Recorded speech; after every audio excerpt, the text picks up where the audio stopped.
Desde el corazón de los Andes tropicales. Bienvenidos a La Boa, podcast del Movimiento Libertario de Colombia.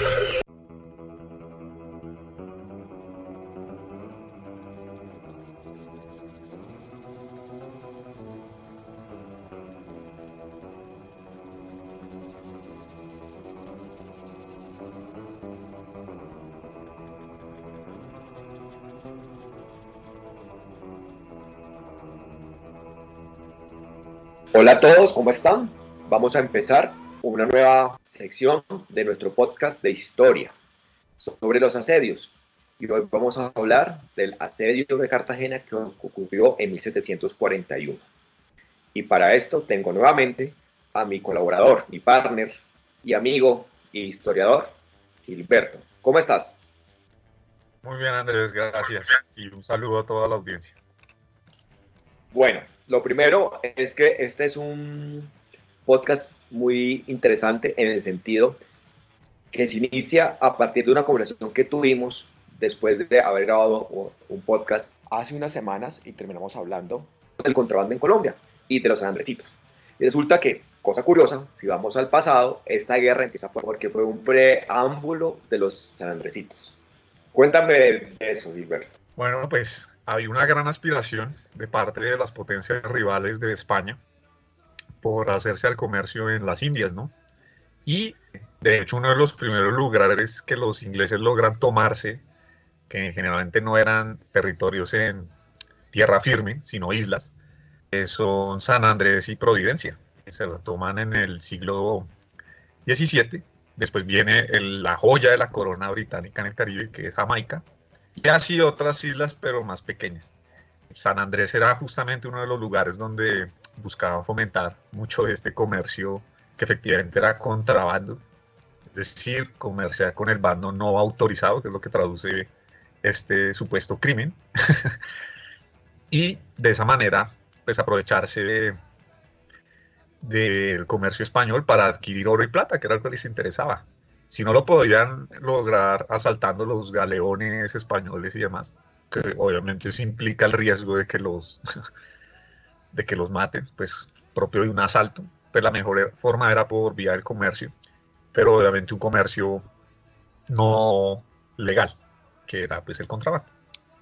Pero bueno, resulta que hubo una guerra llamada la Guerra de Sucesión Española, y cuando hacen el Tratado de Utrecht, deciden acordar que Inglaterra va a tener una especie de espacio comercial con los españoles.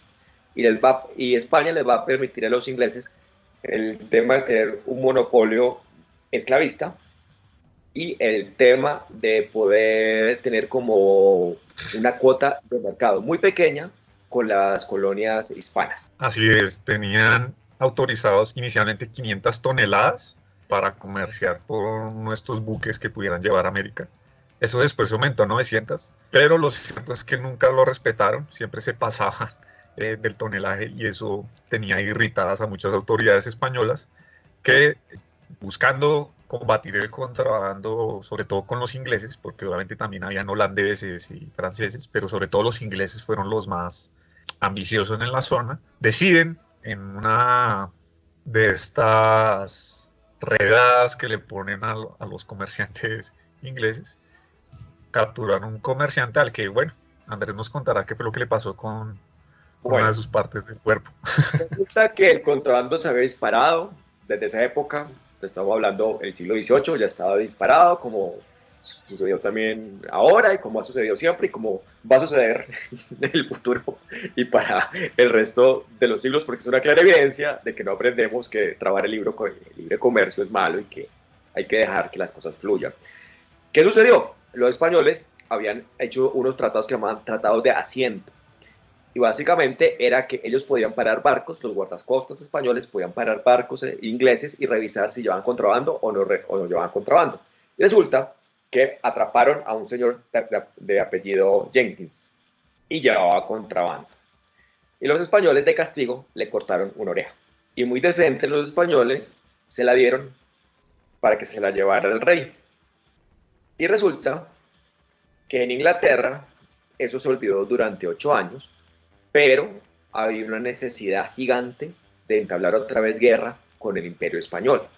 Aunque el primer ministro de la época británico y el rey estaban de acuerdo en mantener la paz con España, la oposición trajo a ese señor Jenkins y se presentó en el Parlamento y mostró la oreja en un frasco de vinagre diciendo cómo los españoles eran de salvajes, y esto lo aprovecharon para algo, ver la debilidad de España y poderse apoderar de los principales puertos españoles en el Caribe, que eran Veracruz, La Habana, Cartagena y Portobelo. Exactamente. Y por ahí andábamos. Sí, ya tenían la gran ventaja pues, de las plazas que habían conquistado en el siglo XVII, como Jamaica, que les sirvió de base de operaciones para sus incursiones en todos estos puertos que acaba de señalar Andrés.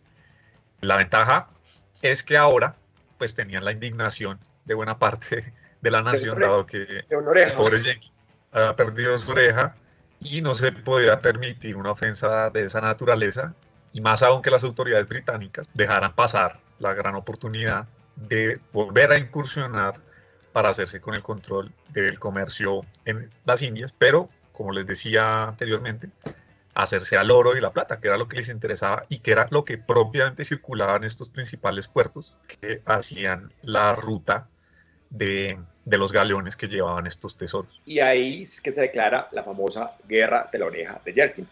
Para los ingleses. Para los españoles le pusieron un nombre mucho más técnico, llamada la Guerra de Asiento.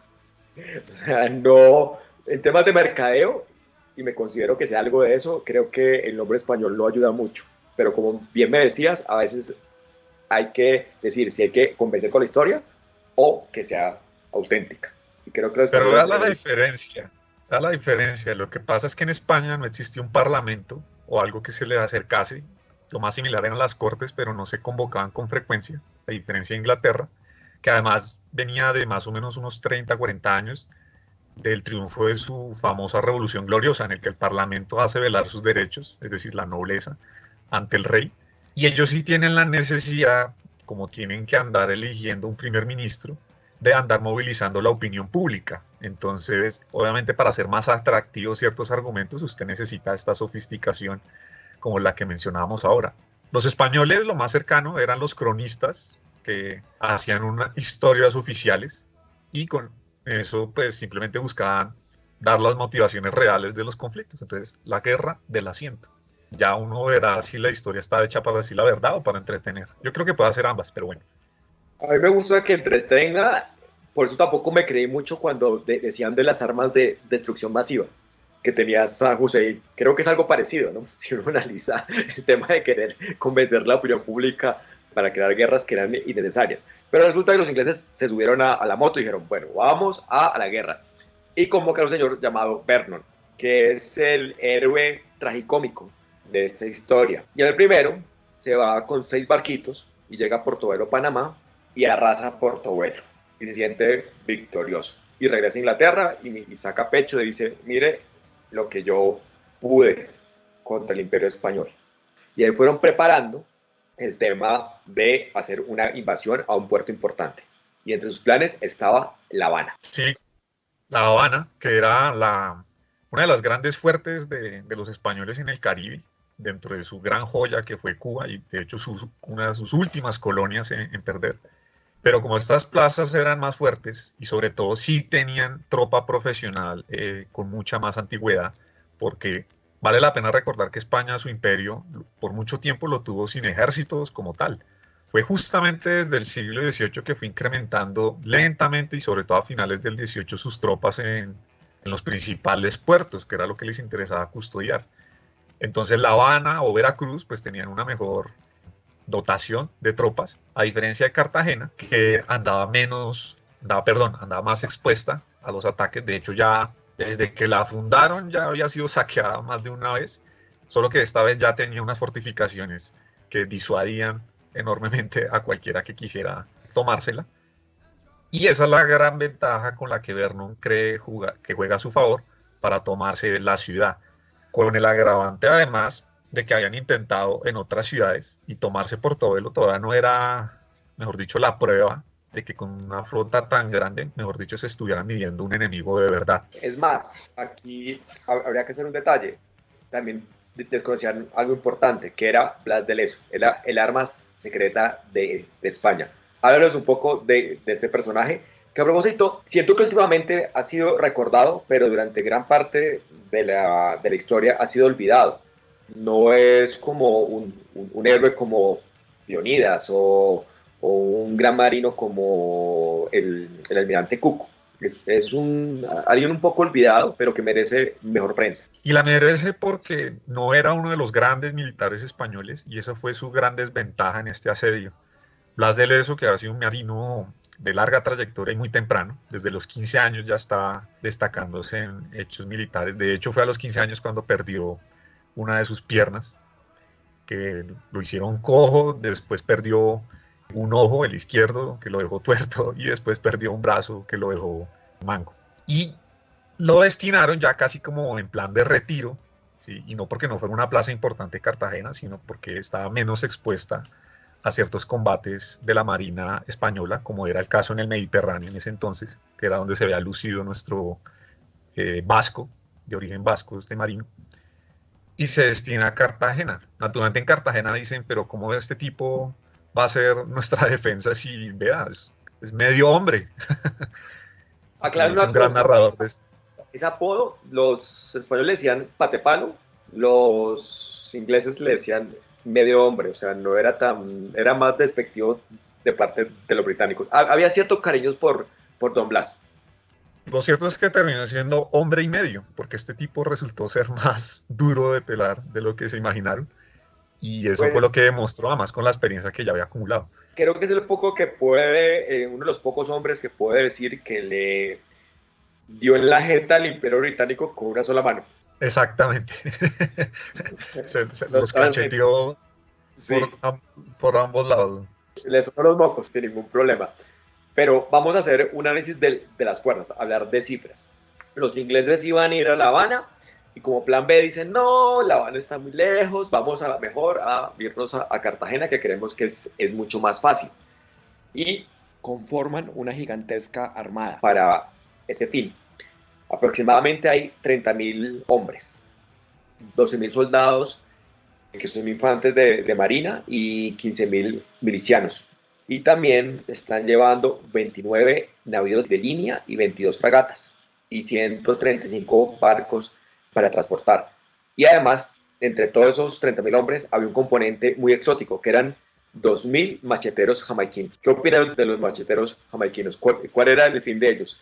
¿Fumar porro y tocar reggae? No, todavía no había porro, si acaso ron, pero era caro, y más para una batalla. Entonces, los macheteros eran simplemente una fuerza que estaba destinada a limpiar los manglares que se encontrasen de camino y la vegetación que les impidiese desembarcar, porque esa era la idea, desembarcar. Y ese era supuestamente el plan inicial que tenía Vernon, pero lo cambió, y entre otras cosas a último momento, porque esta flota arrancó hace como 3 años desde Inglaterra, pero se le fueron sumando tropas en la misma Jamaica, desde las colonias británicas en lo que hoy en día conocemos como Estados Unidos. De esos milicianos llegó el famoso hermano de George Washington, Lawrence Washington, si no estoy mal, que admiraba tanto a Vernon que hasta su casa le puso Mount Vernon, ¿no? Que está ahorita en Virginia. La batalla, indudablemente no tuvo mucho sentido de autocrítica, ¿no? No, para nada. No, para nada. Y esas tropas se demoraron porque además los españoles habían reforzado la plaza de Cartagena previamente, anticipando que se la iban a tomar. Pero por el lado español habían 1.100 soldados, 400 infantes de marina, 600 marineros, 300 milicianos, que eran como cartageneros, que habían pedido que participaran, un componente inclusivo, que eran 600 indios flecheros, era como la cuota de diversidad o el partido indígena, era la minga. Sí, era la minga de la época. Indios chocoes, que por lo visto eran de la zona de Panamá, justamente, como por esas zonas. Y había 6 barcos de guerra. Entonces teníamos ingleses, criollos americanos, criollos hispanoamericanos, y teníamos soldados, teníamos macheteros jamaiquinos, y indios flecheros. Era diverso, era como una foto de propaganda de Benetton, prácticamente. Se podría decir. Y todo deberían haber habido franceses, porque hubo una flota francesa que estuvo en Cartagena, pero como ellos no tenían puertos en el Caribe, se abrieron y no estuvieron para la batalla ya después. Pero sí hubo algunos oficiales ahí, entonces estábamos hablando de que era bastante multiétnica y diversa y pluricultural la batalla.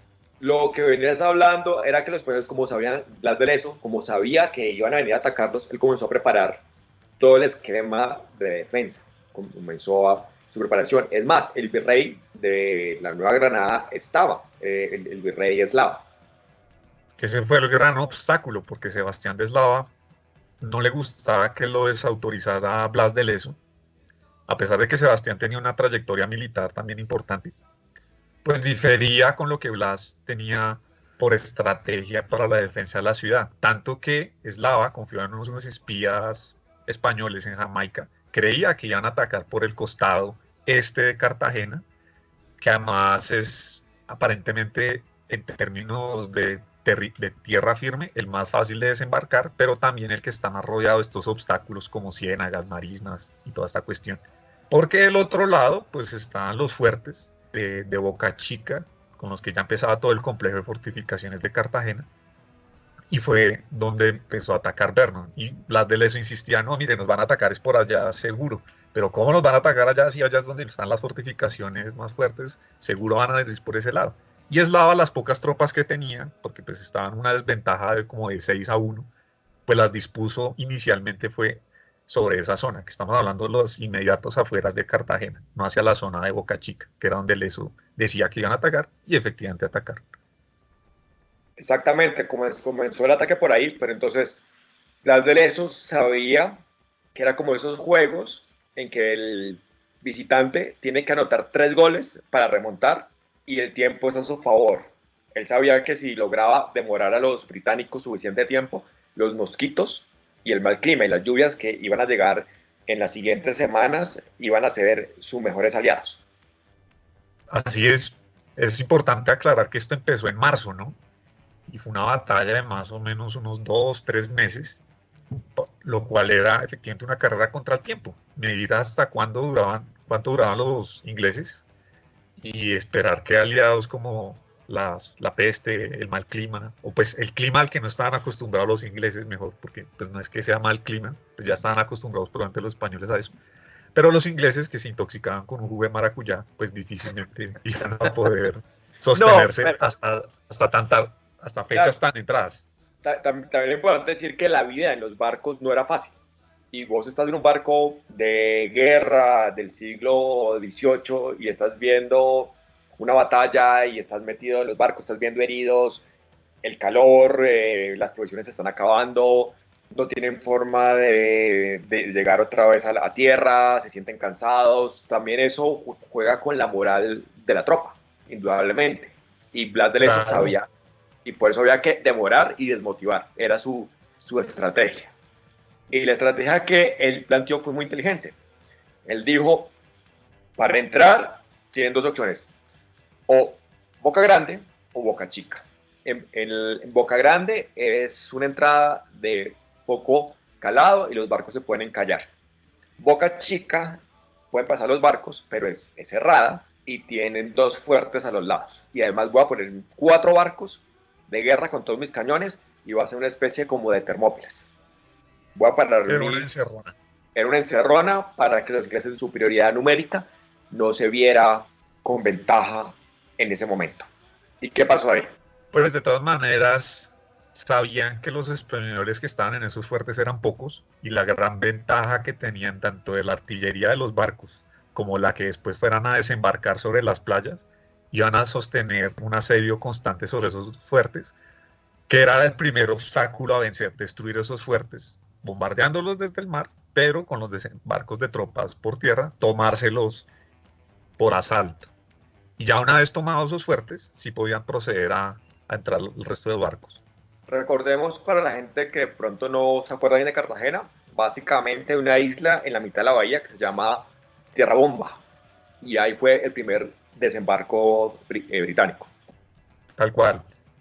Con lo cual se tomaron sobre todo el fuerte de San Luis, que era el más fuerte de los dos que estaban bordeando Boca Chica. Y los buques, lo que pasa, los de los españoles, es que eran muy poquitos. Entonces, ya tomándose los fuertes, les podían disparar desde tierra los ingleses, que fue lo que efectivamente hicieron. Claro, pero Blas de Lezo también hizo algo, hundió buques para que los barcos no pudieran pasar, como que estorbarles. Eso fue una táctica ya desesperada, sobre todo después de que se tomaron los fuertes, y que de hecho mucha de la tropa que estaba dentro de ellos se alcanzó a salir y devolverse a Cartagena para no perder toda la gente que tenían ahí. Pero era sobre todo en esa primera fase demorarlos lo más posible en esos dos fuertes para que obviamente el paso del tiempo después jugase en favor de los españoles. Pero los ingleses igual se tomaron los fuertes y vencieron ese primer obstáculo.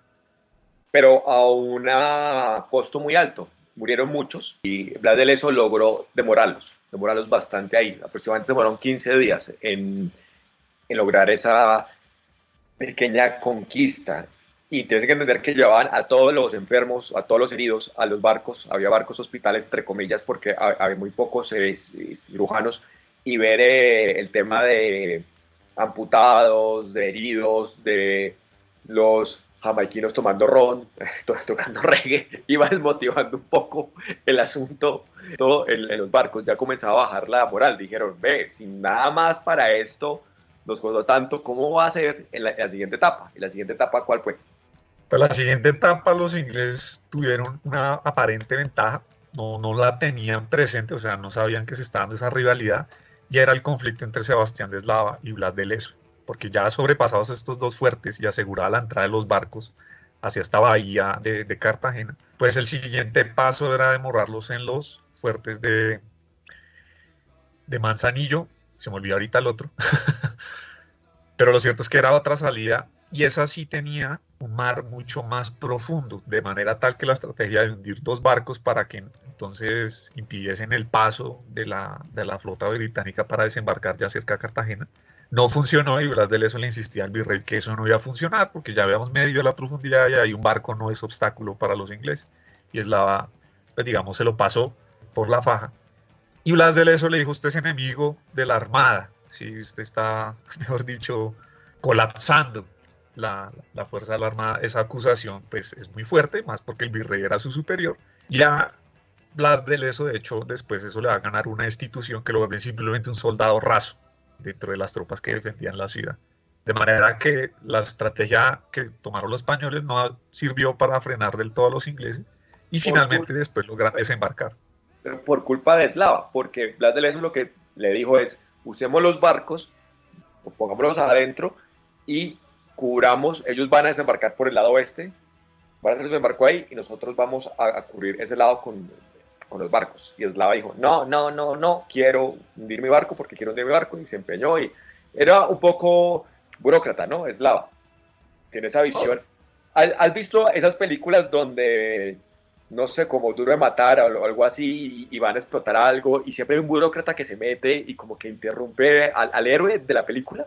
Yo siento que en esta historia Eslava era eso, el burócrata que ponía como en las trabas pendejas para que no pudiera las cosas. Pero además con un agravante, era un tipo que estaba recién nombrado virrey. El virreinato de la Nueva Granada era un invento recién creado. Desde 1739, apenas llevaba 2 años en el cargo Eslava. Entonces, con apenas 2 años en el cargo, usted buscándose probarse ante el rey, y viene un vasco a joderle la vida diciendo que es lo que le tiene que hacer, pues el hombre no se la quería pues dejar pasar. Yo te digo una cosa, yo miro a los vascos mucho, y tú lo sabes porque estoy escribiendo un libro sobre los marineros vascos. Yo en una pelea, y si tengo un vasco a mi favor, le hago caso a él, que siempre han demostrado ser un pueblo muy fuerte y muy terco para pelear, o sea, lo han tenido claro siempre. Pero si usted tiene la ventaja de otros 200 años de historia para comprobarlo, Eslava no lo tenía, y bueno, pues pasó lo que pasó en esta segunda fase de la batalla. Es más, siempre he dicho que los equipos de rugby españoles deberían tener solo vascos para si quieren comenzar a mostrarse a nivel internacional. a jugar un papel más Para importante. que eso pase, el País Vasco tiene que ser independiente. Ya casi. A ver, ¿has visto esos juegos vascos de levantar piedras y rocas y ese tipo de cosas? Sí, claro. Bueno, a propósito, soy hincha del Athletic de Bilbao, y especialmente de la era de los 80, que era un equipo muy aguerrido. Bueno, pero ya volviendo al tema de Cartagena, los ingleses comienzan a desembarcar en el lado oeste, donde están las playas ahorita de Boca Grande. Y aquí viene algo interesante. Aquí la película cambia. Aquí ya no es 300, no es Duro de Matar. Aquí es Mi Pobre Angelito. Lo que hace nuestro querido Blas de Lezo es comenzar a poner trampas a los ingleses por todo lado para fastidiarlos, como hace Mi Pobre Angelito en su película. Sí, de hecho, una de las más innovadoras fue una especie de trincheras en zigzag desde la colina o la parte levantada de tierra que va hacia el castillo de San Felipe, porque de hecho los ingleses logran tomarse relativamente rápido la popa, en el Cerro La Popa, donde hay un convento y demás, y ahí se estacionan un tiempo para después planear la ofensiva sobre una zona que hacía de embudo, que era justamente hacia Cartagena, pero tenía el formidable obstáculo que era este castillo, que quienes todavía lo pueden apreciar pues se darán cuenta el reto que supone tomárselo, como lo eran para ese entonces los ingleses. Pero y en esa ascenso estaban esas trincheras que pone Blas de Lezo. Pero aquí hay algo importante. Más allá de la estrategia militar, tenemos que hablar de una anécdota muy famosa. Es que los ingleses, cuando ya están en la mitad de la batalla, dicen, ya aquí ganamos, ya no nos pueden remontar esto. Ya somos campeones de la Champions, no tenemos ningún lío, y mandan un barco a Londres diciendo que ya habían ganado. Y en Londres, la industria del souvenir se entusiasma y comienza a acuñar unas monedas, unas medallas, donde sale Blas de Lezo, Don Blas, entregando la espada a Verno, que es algo mentiroso porque Blas de Lezo tenía una pierna de palo y no se podía arrodillar. Pero bueno, digamos que hacen eso y tiran fuegos artificiales en Londres. Me recuerda mucho cuando están hechos esos souvenirs de los campeones morales de los mundiales, como por ejemplo en el año 94 Colombia hizo el Max Caimán, y pues porque ya pensamos que íbamos a ser campeones del mundial, nos eliminan en primera ronda y ahí todavía nos quedan los caimancitos. Creo que esa medalla fue una especie de caimancito y se puede comparar con esas camisetas que hicieron los brasileños que decía campeón del mundo 2014. No pasó. Pero bueno, la ventaja es que los ingleses al menos ya habían ganado 2 primeras facetas, entonces había cómo hacer creer el que iban a humillar la arrogancia española, que era una de las cosas que decía esta medalla que mandaron a hacer, esta moneda. Aclarando algo de todo esto, las bajas que habían tenido hasta ahora eran altas y ya se están comenzando a enfermar. El tiempo seguía jugando a favor de Don Blas de Lezo. Y ya en ese momento dicen, vamos a tomarnos el fuerte San Felipe, porque el que toma el fuerte San Felipe ya toma Cartagena. Y para eso recurren a unos espías españoles, que en realidad eran mandados de Blas de Lezo, se dejan guiar por ellos para que lleguen por la mañana a tomarse el lado del fuerte donde es menos protegido, pero estos lo llevan al lado donde es más protegido por la artillería, y es una trampa. Una clara indicación de que jamás se le debe poner mucha atención a guías de turistas de Cartagena. Todos los que hemos sido cachacos y hemos sido estafados por cartageneros en Cartagena, sabemos que no le debemos prestar atención a sus recomendaciones. Jamás. Y este caso no solo no iba a ser la excepción, sino que lo iban a pagar muy caro los que se dejaron engañar de esa manera. Porque ese primer asalto fue muy crudo para los ingleses y pues les dio una ventaja inicial a los españoles sobre la batalla, con la gran diferencia, o pues con la gran ventaja, pero también problema también para los españoles, es que mientras hubiesen combates cuerpo a cuerpo no se podía usar la artillería de los dos, porque si no irían también a sus propios soldados. Y los españoles no se podían dar ese lujo porque igual tenían muy poquitos soldados. Y los ingleses menos, porque, o si no, si perdían masivamente gente de forma alegre, pues perdían su ventaja numérica, que era todavía su gran estrategia a su favor, a pesar de las bajas que ya han tenido, que eran varias. En este caso ocurrió algo, ellos lo iban a atacar en la madrugada y llevaban unas escaleras para subir el fuerte. Y Blas de Lezo les había informado la medida de las escaleras mal. Entonces cuando llegaron y pusieron las escaleras faltaban como todavía 4 metros más. Se quedaron corticos. Sí, quedaron corticos. Ahí vino el chiste que le dijeron, pero es que eran pies, no eran metros. O sea, hubo la confusión clásica de metros y pies, el sistema métrico. Se confundieron y obviamente sin escaleras, atrapados por el fuego enemigo, tuvieron muchísimas bajas ese día en el primer intento de toma del castillo. Agravante que cuando los ingleses se sienten ofendidos, pues combaten más rudamente, ¿no? Y más si les están mamando gallo de una manera tan olímpica como lo estaban haciendo los españoles. Entonces sí hubo un momento... Aclaro otra cosa ahí que a mí es importante. Muchos de los soldados españoles habían peleado en la guerra de sucesión española. Eran tercios españoles, eran veteranos, tenían muy buena puntería. Y comenzaron a apuntarle a los oficiales británicos.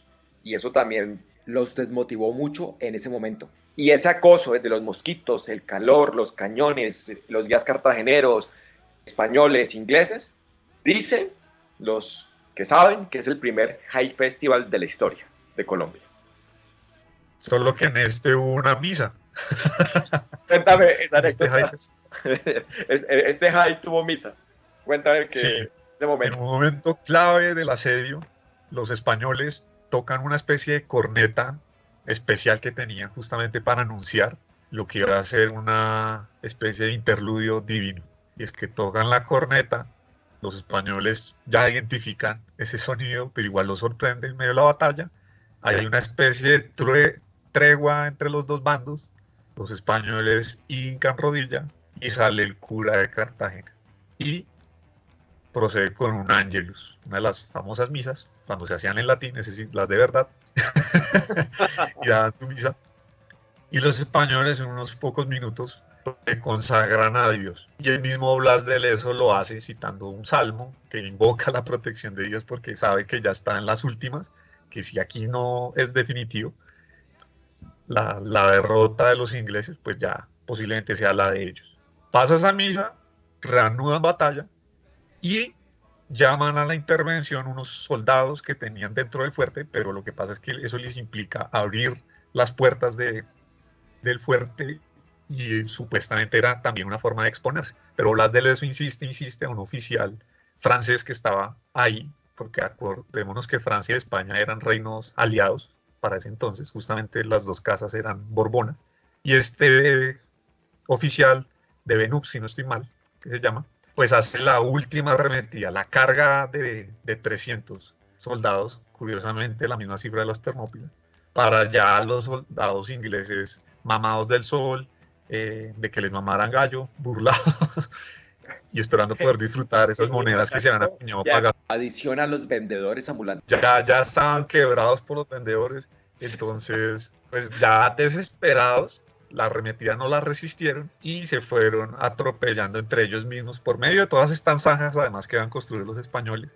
que les hacían aún más dificultosa la retirada hacia la popa, que era donde habían hecho su campamento en tierra firme y donde tenían pues cerca la flota. Aquí viene un comentario muy interesante, mira. Thomas Wentworth era uno de los oficiales británicos y él escribió testimonios alrededor de lo que estaba pasando y discutía mucho con Vernon. Y aparte hizo testimonios muy gráficos de cómo era el ambiente en los barcos. Y el ambiente en los barcos era espantoso porque cada vez llegaban más heridos, cada vez había más amputados y cada vez había más enfermos. Y eso los comenzó como a preocupar muchísimo y la desmotivación en este momento estaba por el suelo. Ya no había forma de que ellos veían la victoria pronto. Pero cuéntanos un poco, si sabes, ¿qué pasaba en Cartagena en ese momento? ¿Qué pasaba con los cartageneros? No, pues igual estaban pasando las mismas penurias de los ingleses, porque sobre todo por suministros, ellos, mientras los ingleses no desembarcaban, tenían ruta abierta a abastecerse desde el interior, pero cuando ya empezó el cerco y las ciudades no solo no eran muy grandes, sino no eran tan sofisticadas para poder resguardar las suficientes provisiones y demás, pues ya también estaban empezando a haber enfermedades y demás. De hecho, una de esas enfermedades fue la que terminó adquiriendo Blas de Lezo, quien murió 4 meses después. Entonces, ya los ingleses en las últimas deciden ya partir, pero quieren hacer como el último intento, como dicen, bueno, vamos a ver si atacamos con todo. Y aquí cuentan una anécdota, creo que es el fuerte de Pastelillo, que ya estaba destrozado. Intentan entrar por ahí y en todos los escombros los españoles estaban escondidos. Entonces bajan con 1000 hombres y van a entrar al fuerte y le hacen la típica de mi pobre angelito. Entran los ingleses así pasando los escombros, y cuando están como ya entrando al patio principal del fuerte, de los escombros salen los españoles con cañones, con mosquetes y los vuelven añicos en cuestión de un minuto. Básicamente cuentan que mataron a 200 ingleses en un instante y eran apenas 1000. Entonces, pero a ti te matan esa cantidad, los desmotiva todavía más, ya deciden subirse nuevamente al barco y partir. Sí, Cartagena no vale más muertos para los ingleses, fue la conclusión. Solo que, curiosamente, pasada la batalla y ya sabiendo quiénes eran los ganadores y los perdedores, la historia va a recordar mejor a Vernon y difícilmente, de hecho, va a recordar a Blas de Lezo, que es la gran paradoja de esta batalla. Sí, porque a Blas de Lezo, como lo dices, lo destituyen y además le mandan una carta diciendo que se tiene que presentar en España para ir a un juicio por haber hundido los barcos durante la batalla. Pero él era como un tipo tan duro que un día después de recibir esa carta se muere y evita así el juicio. Y nadie sabe dónde está enterrado. Eso es otro tema, ¿no? Que ese es el misterio por resolver en torno a la vida de él, a pesar de que dejó un diario de esta batalla, que fue recuperado y con el que se ha explotado muy bien esta historia, que no se cuenta mucho. No solo porque Cartagena había caído otras veces, o sea, sí había sido asaltada por piratas o por flotas antes, sino que esta vez, primero, Cartagena ya no era la ciudad que antes fue, porque esta vez sí estaba fortificada y demás, sino además porque la flota más grande se dice que habían enviado que se ha movilizado, de hecho, en la historia hasta ese entonces de las guerras en Occidente, había sido la que enviaron los ingleses para tomarse Cartagena. Eso después solo fue superado supuestamente por la operación Overlord de la Segunda Guerra Mundial, Imagínate. que tuvo una flota relativamente similar y para desembarcar en Francia. Solo que esta es la playa Omaha, sino a ser las playas de Cartagena, en Boca Grande. Totalmente cierto. Y 20 años después, gracias a la esposa y al hijo de Blas de Lezo, logran recordarlo y lo nombran marqués póstumo. ¿Sí sabías ese dato? Sí, Carlos III le da el mérito. Fue relativamente temprano, pues digamos, para la fecha en la que ya había muerto don Blas. Y por ser vasco, es casi olvidado por España y por haber hecho su proeza en un pueblo que no ama mucho su memoria como Colombia, no lo tenemos como un gran héroe nuestro, que creo que hasta estas últimas décadas que ha sido como vuelto a recordar. Aquí vendría a contar esa anécdota de nuestro querido expresidente Premio Nobel de Paz, que puso una placa con el príncipe Carlos en el Castillo de San Felipe. ¿Te acuerdas? Esa anécdota final. Sí, fue un gran insulto, entre otras cosas, porque no solo habían perdido, era evidente que habían perdido, sino porque don Blas es un tipo que es la gran enseñanza de esta historia, ¿no? Aún sin un brazo, sin una pierna y sin un ojo, y teniendo al virrey respirándole encima, diciéndole que no y contrariándolo a usted, pues el tipo se sobrepuso a la adversidad y pues logró semejante victoria. Pues esta es la conclusión de este podcast, superar las adversidades. Estamos viviendo épocas de cuarentena y es la época para muchas cosas y queremos dar un espacio para la historia. Historia, maestra de vida. Aprender del pasado nos ayuda a construir nuestro futuro y entender nuestro presente. Y esa es como la moraleja final que quisiera dar acá. Los colombianos hemos estado en peores cosas y hemos logrado salir victoriosos. Entonces, mucho ánimo y sigamos en cuarentena, leyendo mucho y hablando de historia. Así es. Y nuestro próximo podcast, que también volverá a hablar de una ciudad española, por lo menos esta vez sí en España como tal, que es Cádiz. El asedio de Cádiz donde la invasión napoleónica. Donde hablaremos de Napoleón. Un detalle, no mencionamos los croissants de Viena. Eso va a ser un misterio histórico que lo contaremos hasta el final del tema de los croissants. Bueno, un abrazo a todos. Chao, chao.